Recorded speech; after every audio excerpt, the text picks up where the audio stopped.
speak it though. We on the air, we on the air. Just take it there, I'ma take it there. Hold up, hold up, hold up. Yeah, I'm talking about it, but I'm real about it. I speak on it, but don't catch films about it. We can chop it up like it's nothing, baby. Yo, what's going on, everybody? Yo, listen, man, we back here live here on OT Radio Show, and man, oh man, yo, we got a good show for y'all today. Today, I got, a seasoned recording producer, mix engineer, 13 years in the game, over 13 years in the game. And when I tell you, y'all done heard some of his tracks, y'all done heard some of his hits. Yeah, like he worked with some of the hottest artists out there, like 2 Chainz, Young Thug, Gucci Man, Travis Scott. I mean, should I go on and on? Gunna. You know what I mean? And I got him here joining your boy OT here on the show. I got my man Curt from the New York to ATL. We here. We here today, y'all. So listen, put your hands together for my man Curt here with your boy OT. What's good with you, my guy? What's good? What's good? What's good? Oh man, listen, man, maintaining, man. I can't complain, man. Well, first, thank you for joining us here in the show, man. We definitely appreciate you joining us. You know what I mean? Taking out your busy time to chop it up with your boy OT. You know what I mean? Like I said, I appreciate the invite. I'll rock with you. What you got going on? Yeah. Oh man. Well, listen, let's go ahead and talk about your journey. You know what I mean? Tell us about your journey right now. How did you become the major producer, engineer, everything? How did that happen? Man, I don't even know.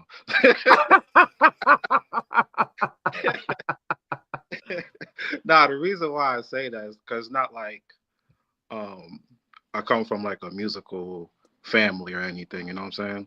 Mm-hmm. I just happened to just fall into it and I was like, yo, I really, really like this. Um, I was just analyzing music just way too much for the normal person. Right. um, and this is probably around like high school time. So, I started doing my due diligence and saying, okay, somebody has to be doing this. Like, I'm analyzing music and I'm like, okay, why is this thing panning this way? Why is this here? Why is this there? How did they put this together and blah blah blah. So then, I happen to find out that's what, an engineer does. Mm-hmm. So I started like inquiring about that. So of course, like most people, start off in church. Mm-hmm. So I started doing the live sound at church, but I really wanted to be in the studio. Um, so I'll just find any, rapper or singer and try to cling on to them so I could find my way into a studio. Mm-hmm. Uh, and yeah, eventually I did. Um, uh, and I started in the Bronx. It was a label that was trying to come up. They didn't Uh, it didn't go all the way, but we got there. It was a lot of big people were going there. uh-huh. The big radio station in New York is Hot 97, right? Yep. So a lot of those people were coming through. A lot of people from like Rockefeller, Def Jam. So I was able to, and it was called Gels at the time. Mm-hmm. Uh, it was it was a studio, a restaurant, a car wash, a barbershop in one facility. Really? Yes, but it was really dope. It was really dope. Um, so yeah, I was able to, see Fat Joe work, Mad Cobra. Mm-hmm. Uh, I'm trying to remember the DJ's name. It was a female DJ Jazzy. I forgot her other name. Mm-hmm. But yeah, all those people were coming through. So that was like my first experience, like being in the studio, and Mm-hmm. yeah, I just fell in love with it from there, and I was like, all right, cool, this is what it is. Let's talk about your work, right? Because you've been, I mean, if you look at your resume, yo, dude, your resume is like stellar, right? From the two chains, like I said, from the two chains to the Young Thug to the Travis Scott, the Gucci Man. Um, Give us some of your like most memorable experience you working with these artists. Um, let's see. So, man, I'm trying to think. There's so many things. I'm trying to. Well, I would just say getting the opportunity to be on Two Chainz album was really dope. Mm-hmm. So this was me just coming to Atlanta. Uh, Okay. so I was at Tree Sound Studios in Norcross, and I was working out of there. Like I said, I just got here. I'm doing my work, working, grinding, and they just came to me like, "Hey, we got this new artist. He's popping right now, and would you like to assist KY engineering? Mm-hmm. KY was his main engineer, Mm-hmm. and I was like, hell yeah, let's. Right. I've been hearing his stuff, in the streets because he's putting like out like a lot of mixtapes at that time. Yeah. Um, so I was like, hell yeah. So it was just me, KY, most of the time. Like, so I was responsible for setting everything up. Mm-hmm. Um, and whenever something went wrong, I had to go fix it real quick. Uh, I think only two or three times, Chainz dropped in because I came in at the mixing phase. I wasn't for the recording part. Okay. Yeah, Okay. yeah, for the mixing phase. So pretty much everything was pretty much done already. Mm-hmm. So yeah, just getting that opportunity, hearing what things were and what it came to Mm-hmm. be. Mm-hmm. Like, um, like the birthday song, that was Yeah. like a whole different beat. Yeah. He, Yeah. Yeah. Kanye and his team like just switched it all up, and so just hearing like how that progressed, and you know artists pushing themselves to make a product even better. He was Mm-hmm. like, that verse was cool, but I think I can go harder. Let me just fix these lines real quick, boom boom, Uh-huh. and then go on. So just seeing these processes, it was really dope. So take our listeners and people that's watching, take Mhm. us through the mix phase because see, everybody just think about the producing phase Yeah. and laying down the track, but take us through the mixing phase. So when it comes to mixing, it's like, okay, we have all the ideas, right? That's laid down that came from all the different, sometimes multiple producers, um, and they may have recorded it in different places. So it's just putting everything together, um, and just making it sound cohesive and making sure we just bring out the artist's idea for the track Right. in the best way. Hmm. So yeah, that's the mixing phase. Okay. And trying to nowadays people get demo-itis, so it's like fighting with that too. Hmm. Demo, what we call it in the industry is they listening to it when it was the rough phase, Uh-huh. and they just get stuck off of how that listened to. So it's sometimes harder to make it even more polished than what Hmm. it. But so it's balancing a lot of that, expectations from the artists, the labels, the different producers that's involved. So it's just managing all of these things while you have to be creative in the studio, making Right. things good. Now, was Two Chains the first person that you mixed? And then how did you get all the rest of the artists? Because you know Atlanta is big, right? Yeah. So when you start talking about the 2 Chainz, you gotta talk about the Young Thug, you gotta talk about the Gucci Band, and you didn't work with all of them. No, I got to work with. I didn't work with Gucci Man at all. Okay, okay, okay. Um. So after that, it's really word of mouth. After that, Hmm. um, directly after 2 Chainz, it was Sci-Hi the Prince.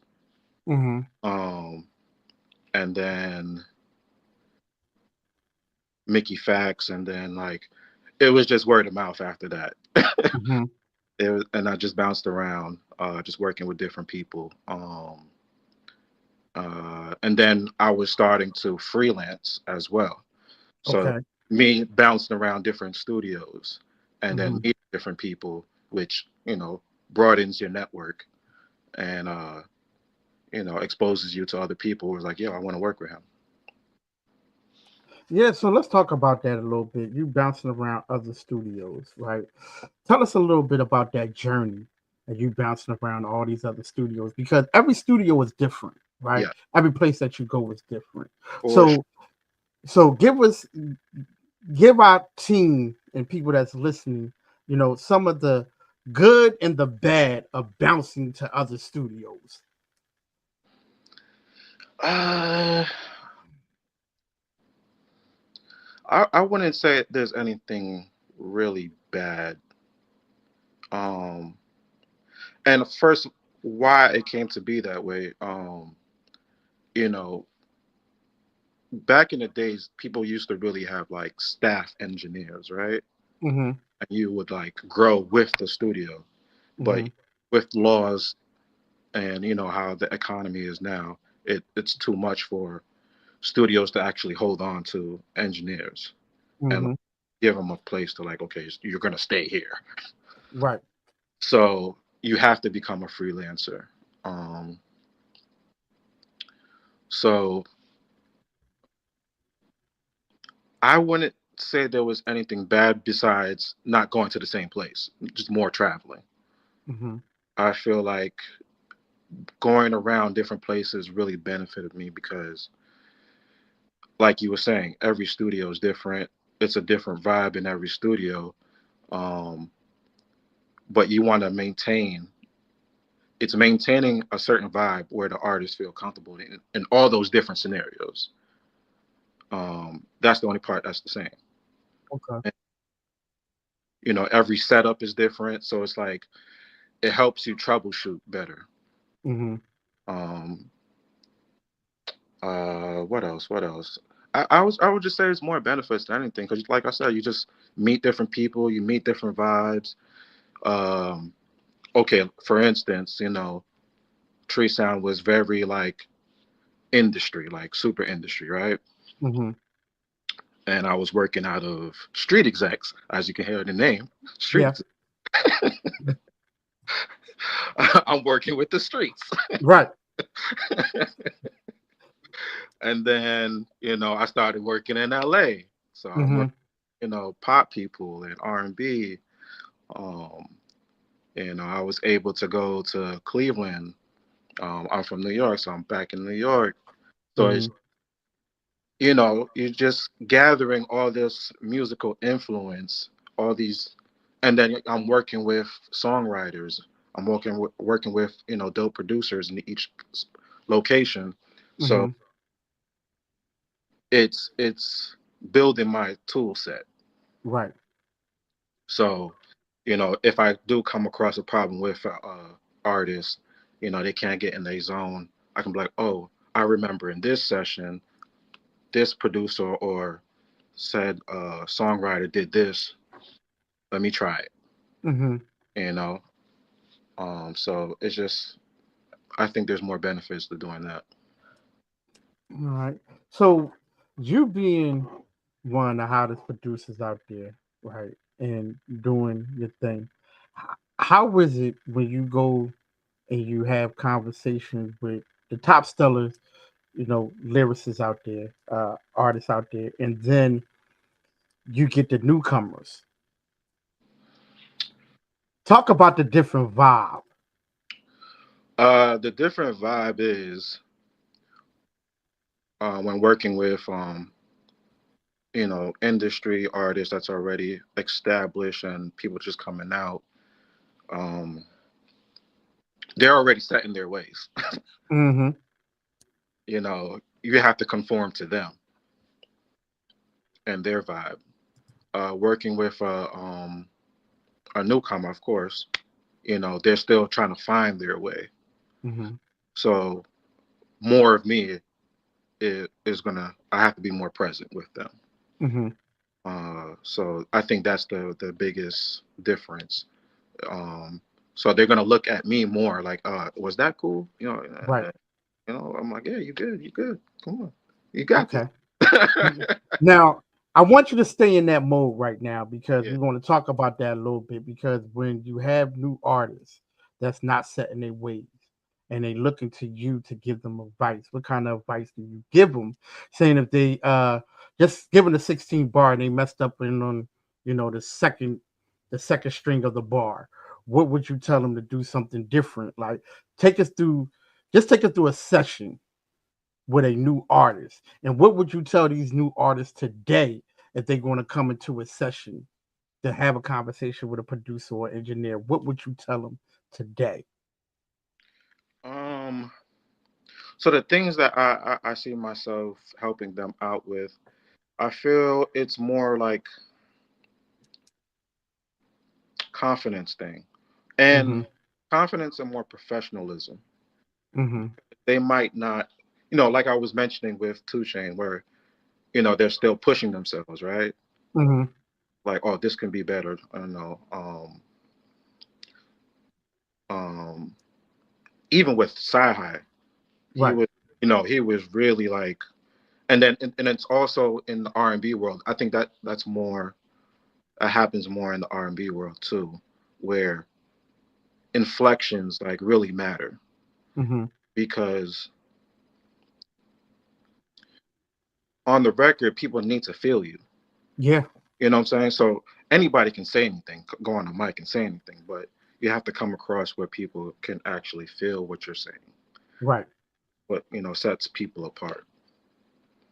Um, can I actually believe what you're saying? Because you have to be like a audio actor, pretty much.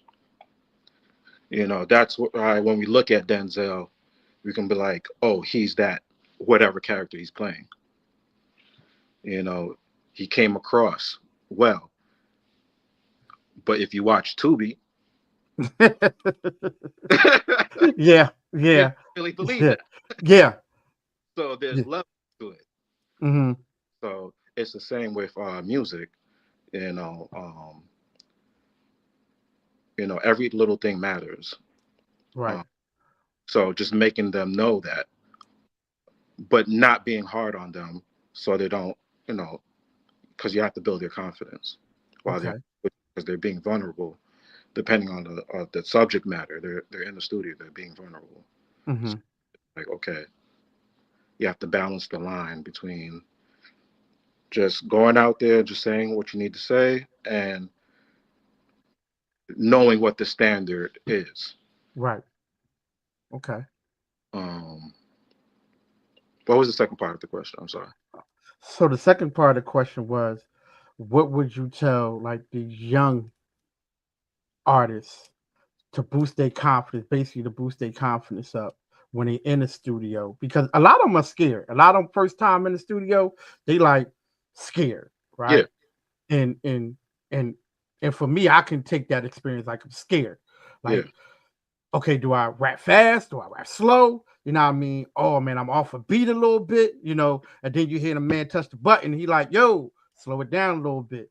What can you tell these kids today, or young men or young women yeah. today, how to stay calm in that kind of element? Because It, it's a stressful situation. it is, and I would say just be open. It's just being open. For instance, uh, working with Cash Doll, right? Mm-hmm. The song was for everybody. Mm-hmm. I recorded that.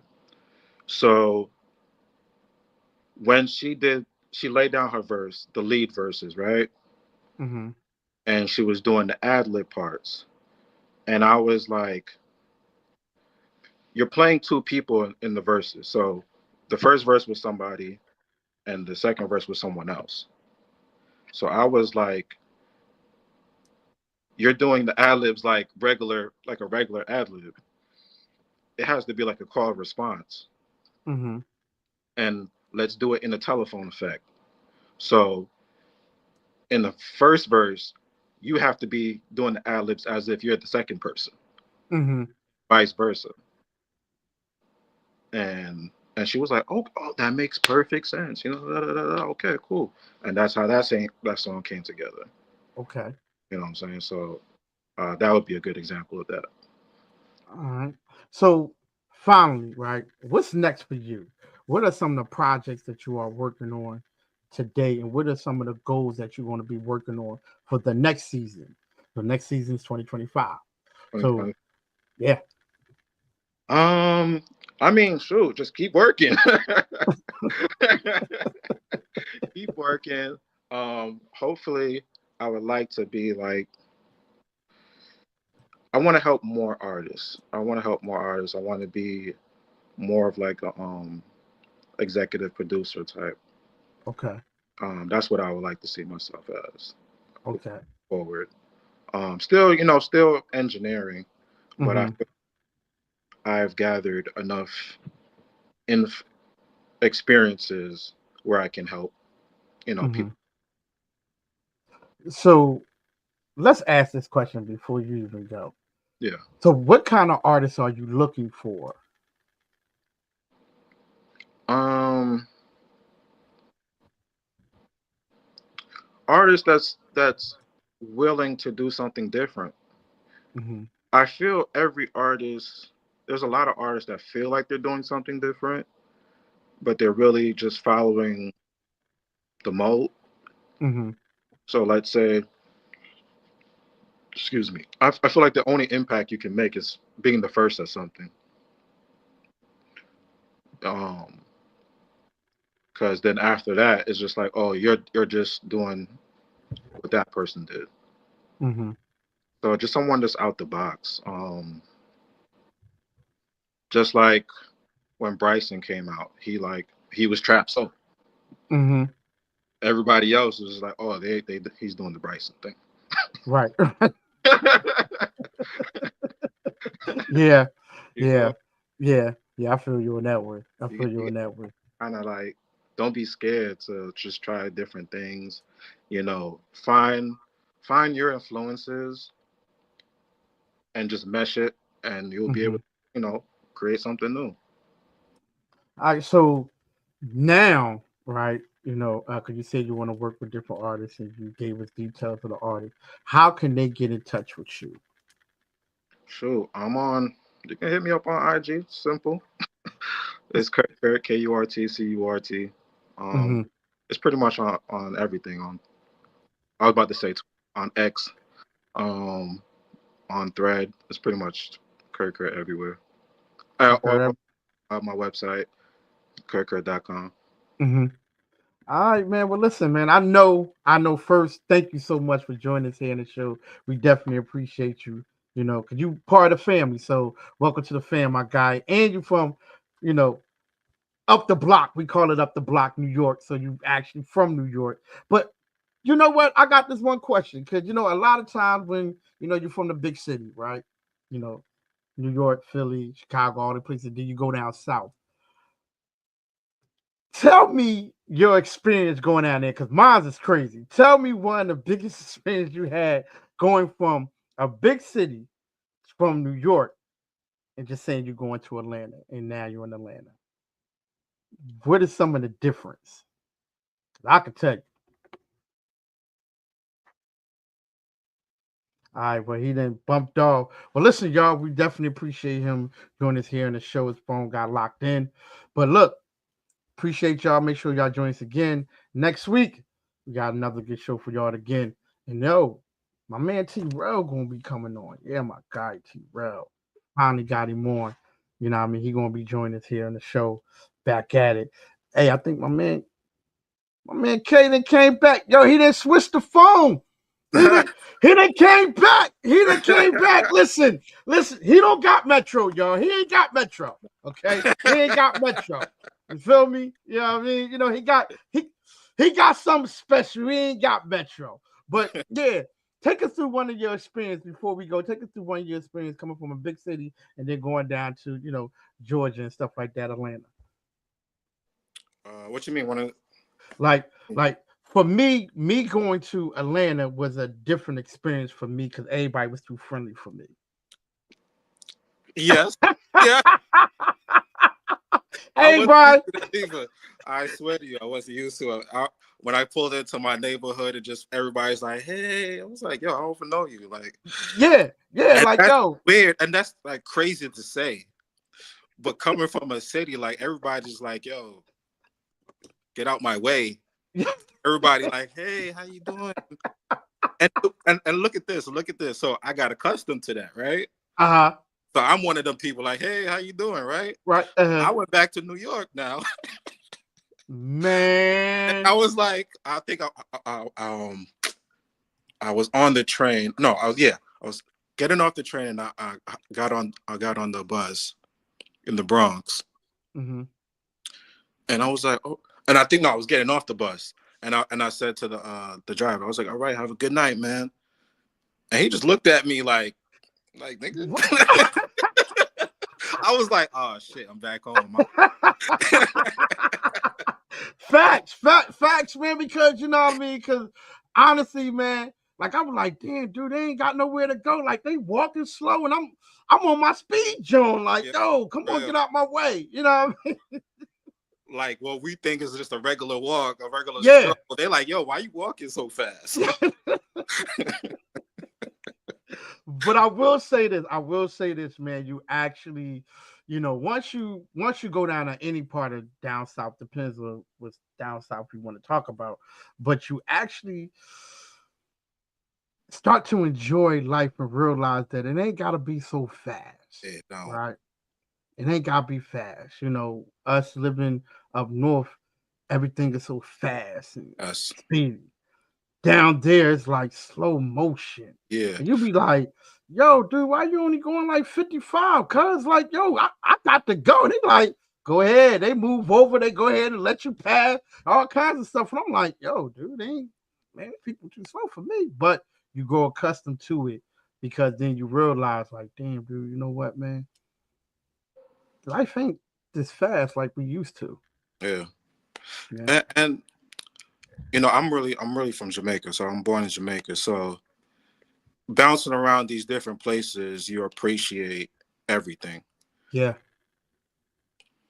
Like, yes, the fast paces and the hustle is needed. Mm-hmm.